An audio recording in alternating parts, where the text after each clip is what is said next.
ഹദീസ് എന്ന് പറയുന്നത് ഇറ്റ്സ് എ ഗ്രേറ്റ് മിറാക്കിളാണ്, വലിയ അത്ഭുതമാണ് ഹദീസ്. റോജർ പെൻറോസിന് ആൻഡ്രോമേഡ പാരഡോക്സ് പ്രിൻസിപ്പൾ എന്നതിൽ നോബൽ സമ്മാനം ലഭിച്ച ഇതാണ്.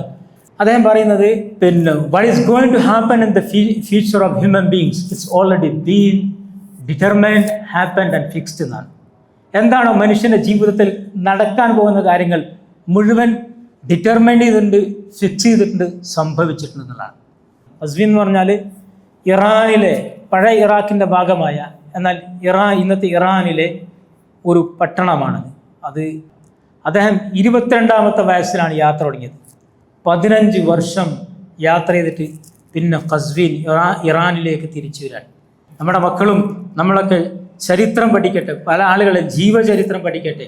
അപ്പോഴാണ് നമുക്ക് മുഖവ്വിയനിൽ അസായിമി, നമ്മുടെ ഗ്രിഡ് പവറിനെ അത് ശക്തിപ്പെടുത്തുമെന്ന് മനസ്സിലാക്കാൻ കഴിയുന്നത്.